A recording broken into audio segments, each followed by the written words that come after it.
سورۃ الرحمن۔ بسم اللہ الرحمن الرحیم۔ اس کا تعارف پڑھتے ہیں۔ یہ سورت مدنی ہے، اس میں 78 آیات ہیں اور 3 رکوعات ہیں۔ یہ سورہ وہ واحد سورہ ہے جس میں بیک وقت انسانوں اور جنات دونوں کو صراحت کے ساتھ مخاطب فرمایا گیا ہے۔ دونوں کو اللہ تعالیٰ کی وہ بے شمار نعمتیں یاد دلائی گئی ہیں جو اس کائنات میں پھیلی پڑی ہیں، اور بار بار یہ فقرہ دہرایا گیا ہے، اب بتاؤ کہ تم دونوں اپنے پروردگار کی کون کون سی نعمتوں کو جھٹلاؤ گے۔ اپنے اسلوب اور فصاحت و بلاغت کے اعتبار سے یہ بھی ایک منفرد صورت ہے جس کی تاثیر کو کسی اور زبان میں ترجمہ کر کے منتقل نہیں کیا جا سکتا۔ اس بارے میں روایات مختلف ہیں یہ کہ یہ صورت مدنی ہے یا مکی ہے۔ عام طور پر قرآن کریم کے نسخوں میں اس کو مدنی قرار دیا گیا ہے۔ آئیے اب اس کا ترجمہ پڑھتے ہیں۔ بسم اللہ الرحمن الرحیم۔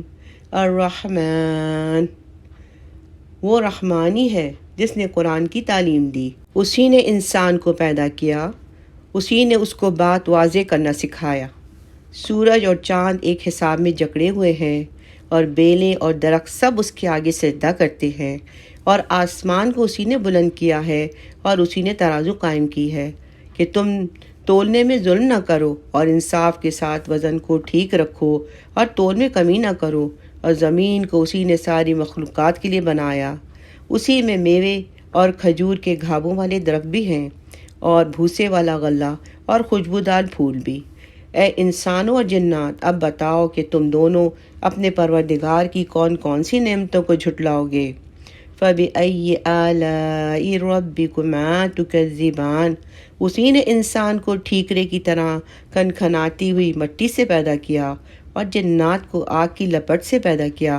اب بتاؤ کہ تم دونوں اپنے پروردگار کی کون کون سی نعمتوں کو جھٹلاؤ گے۔ دونوں مشرقوں اور دونوں مغربوں کا پروردگار وہی ہے۔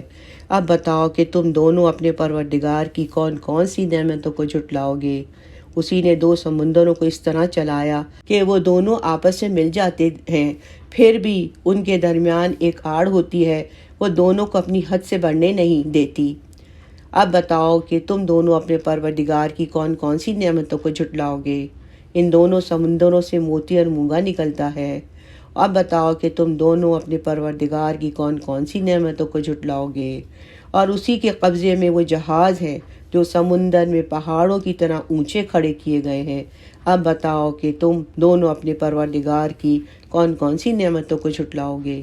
فَبِأَيِّ آلَاءِ رَبِّكُمَا تُكَذِّبَانِ، اس زمین میں جو کوئی ہے فنا ہونے والا ہے، اور صرف تمہارے پروردگار کی جلال والی فضل و کرم والی ذات باقی رہے گی۔ اب بتاؤ کہ تم دونوں اپنے پروردگار کی کون کون سی نعمتوں کو جھٹلاؤ گے۔ آسمان اور زمین میں جو بھی ہیں اسی سے اپنی حاجتیں مانگتے ہیں، وہ ہر روز کیسی شان میں ہے۔ اب بتاؤ کہ تم دونوں اپنے پروردگار کی کون کون سی نعمتوں کو جھٹلاؤ گے۔ اے 2 بھاری مخلوقوں، ہم عنقریب تمہارے حساب کے لیے فارغ ہونے والے ہیں۔ اب بتاؤ کہ تم دونوں اپنے پروردگار کی کون کون سی نعمتوں کو جھٹلاؤ گے۔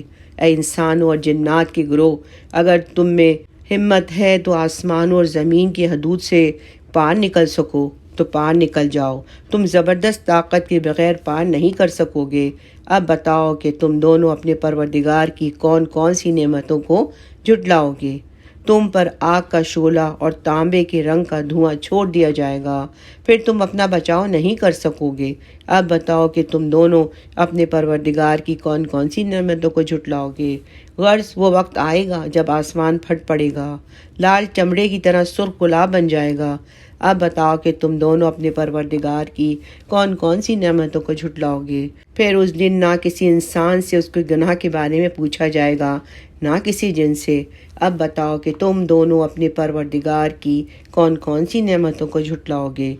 مجرم لوگوں کو ان کی علامتوں سے پہچان لیا جائے گا، پھر انہیں سر کے بالوں اور پاؤں سے پکڑا جائے گا۔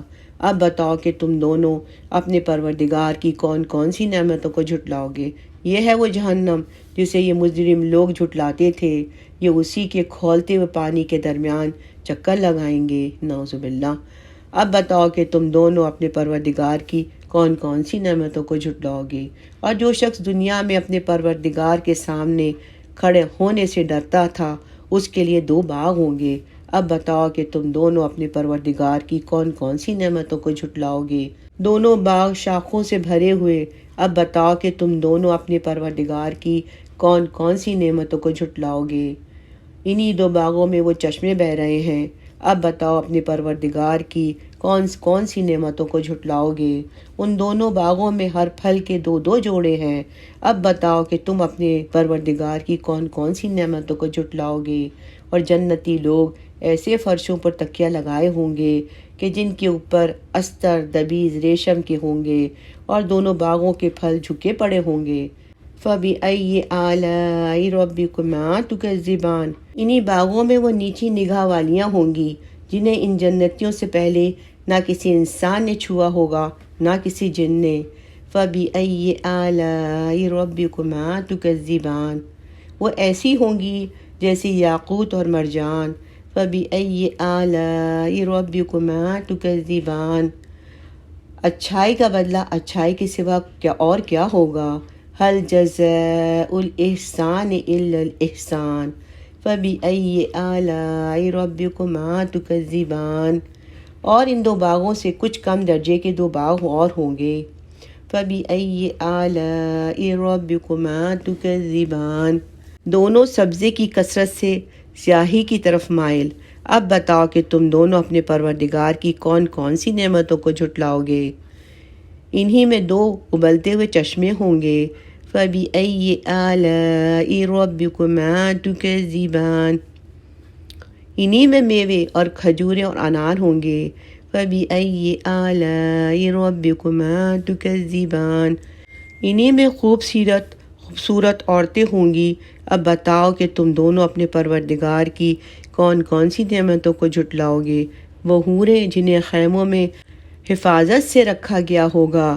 فَبِأَيِّ آلَاءِ رَبِّكُمَا تُكَذِّبَانِ، انہیں ان جنتیوں سے پہلے نہ کسی انسان نے نہ کبھی چھوا ہوگا نہ کسی جن نے۔ فَبِأَيِّ آلَاءِ رَبِّكُمَا تُكَذِّبَانِ، وہ جنتی سبز رف اور عجیب و غریب قسم کی خوبصورت فرش پر تکیہ لگائے ہوں گے۔ فَبِأَيِّ آلَاءِ رَبِّكُمَا تُكَذِّبَانِ، تبارک اسم ربک ذی الجلال والاکرام، بڑا بابرکت نام ہے تمہارے پروردگار کا جو عظمت والا بھی ہے اور کرم والا بھی۔ الحمدللہ، سورۃ الرحمن کا اختتام ہوا۔ اللہ تعالیٰ قبول فرمائے۔ بارک اللہ لی ولکم، آمین۔